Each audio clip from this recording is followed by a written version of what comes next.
You're listening to School Counseling Simplified, a podcast with easy-to-implement strategies for busy school counselors.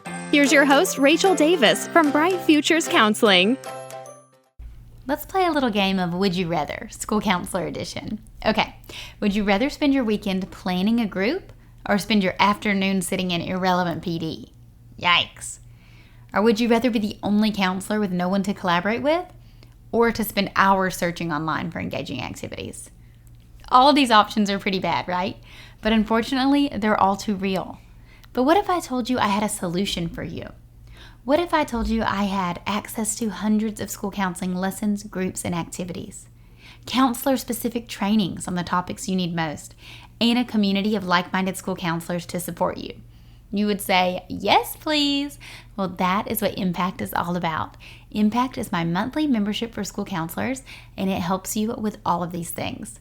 You get access to hundreds of resources. That's unlimited free downloads. Log in and get what you need right away to every single resource that's in my store. We add new resources each and every month. We're adding a new middle school and elementary resource each month, and some of these are bonus Impact exclusives, meaning that you can get resources just for members. You can request resources that you need and easily search so you can find exactly what you're looking for. And let's talk about the trainings, counselor-specific trainings on the topics you need most. We do these each and every month as part of our Coffee with the Counselor series. Impact members get to join for absolutely free. You earn PD certificates and you get exclusive access to members-only things like the Ultimate Small Group Experience and our Summer Summit Conference. And the community. Y'all, this is possibly my favorite part of Impact. I so look forward to jumping on these calls, to getting to know counselors who are similar to me and also completely different. It's so fun to hear from your experiences and your challenges, and everyone brings a unique perspective to the table. We have an exclusive online community, and we even have a cool app where you can chat with other counselors in these community circles. We have our monthly calls, like I mentioned, twice a month, and we share wins, troubleshoot tough cases, and just talk about what it's like to be a counselor, because so often we're on our own island at our school sites. So if any of that sounds like it's for you, I would love to see you inside Impact. Go to stressfreeschoolcounseling.com/impact to solve all of your counselor problems. And I have a special offer for my listeners. Use code POD at checkout to save 10% off your first month.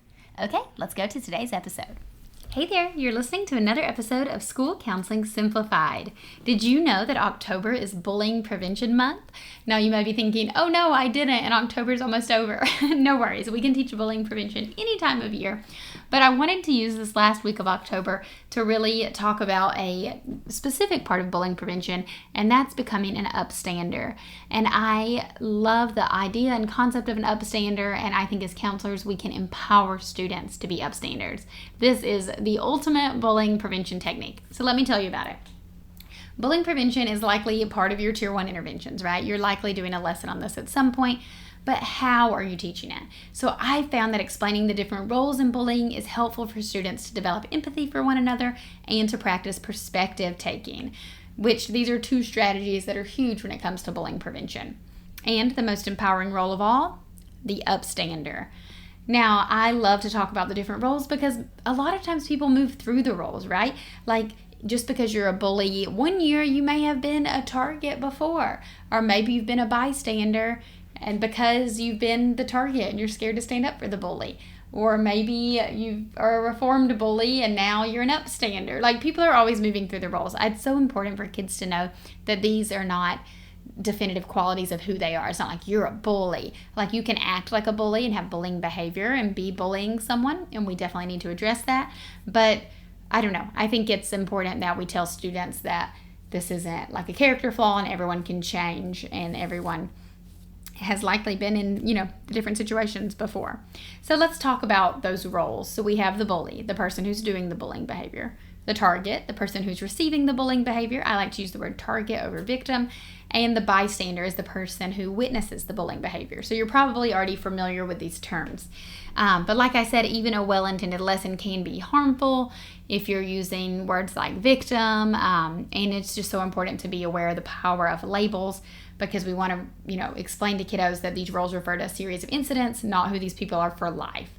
That way, the kid who's doing the bullying behavior knows that they're not like a bad kid. People change and everything. Okay, enough what do we call those? Like disclaimers. Enough disclaimers. Now I can talk about upstanders. I always have so many thoughts for you guys. Do you ever wish someone would tell you what you're supposed to be doing, when you're supposed to be doing it, and how you're supposed to be doing it? Well, I've got you covered with school counseling lesson plans for the entire school year. And the best part, they're absolutely free. Go to bit.ly/counseling lesson plans to download yours today. I hope you find these super helpful and you're going to have your best year yet. So what is an upstander? We talked about what a bystander is. That's someone who witnesses bullying, right? But an upstander is essentially a better bystander. They're the person who witnesses the bullying, but instead of standing by, they stand up. So instead of a bystander, they're an upstander. They're standing up for the target. The CDC defines it as follows. An upstander is someone who sees what happens and intervenes, interrupts, or speaks up to stop the bullying. So why is it important to teach students to be an upstander? It's so empowering because instead of just watching something bad happen and not knowing what to do, students know how to intervene and help. And this can then have a ripple effect of empowering the target to stand up for themselves and or report the behavior. So we want to be clear here that we do want to teach reporting as well. So we want to teach students, if they are the target, we want to teach them to be assertive and to stand up to the bully, but to also report. Likewise, if they're the upstander, we want to teach them to intervene and to defend the target and be assertive, but to also report, right? Being an upstander can prevent future bullying from occurring as the bully sees that they're losing power as more kids are on the side of the target. A bonus effect is that the target feels supported, which reduces the chance of bullying-related anxiety and depression. So that is a stat taken from the National Center for Injury Prevention and Control, which is so huge, right? So it's two-faceted here. Not only is the bully seeing like, oh, wow, other people are on this kid's side. Like, I don't know, I'm not the complete in control here. But also the target saying, wow, someone's on my side, which is going to reduce the chance of that bullying-related anxiety and depression. So you're thinking, awesome, I'm on board. Love the idea of an upstander. How do we teach it? Well, here's a few different things you can do. And I will link to all of these in the show notes. Teach a bullying prevention lesson. So I love to do a Tier 1 lesson. You can do it in October, but it is the end of the month. No worries. You can do it any time of year. But you can push in and do the lesson yourself, or if you are booked, already, you can distribute the information to teachers and then they can teach it in their class. You can also play a game. So I love to do a salad bowl game. So I don't know if you guys have played a salad bowl game before at like a dinner party or whatever, but you would typically write any word on it, and then you're trying to, describe it, and people are guessing, and then you can only describe it with one word, and then finally you're acting it out. So this is a version of that. It's a little easier. It has like some suggested words in the corners to describe. That way kids don't get stuck. But it's a fun way for kids to practice the different terminology around bullying and to introduce the concept of an upstander.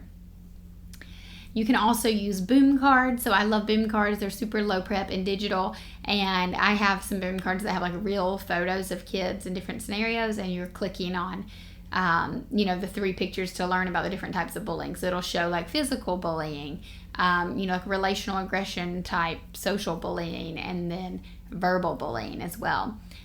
And then there's different examples of like, for example, Marcus asked Brian to stop making fun of the new kid. Is that an upstander behavior or bystander behavior? And lastly, you can show a video. Kids love videos, and I love to use this video from the Ned show that explains the role of an upstander. It's just like a fun cartoon, and that's the one I always use to introduce the concept to students. So I hope you are inspired to teach a bullying prevention lesson specifically on upstanders. Again, this is a really empowering lesson to teach. I love it, and I recommend you doing it via videos, boom cards, a salad bowl game, or just a traditional class lesson. All right, I will link to all of those in the show notes so you can get a plan for your lesson, and I can't wait to hear all about it. Talk to you next week. Thanks for listening to School Counseling Simplified. You can find the links from today's episode in the show notes. If you'd like to connect with Rachel, she's on Instagram and Teachers Pay Teachers at Bright Futures Counseling. Be sure to subscribe to the podcast so you don't miss any episodes of School Counseling Simplified. Talk to you next week.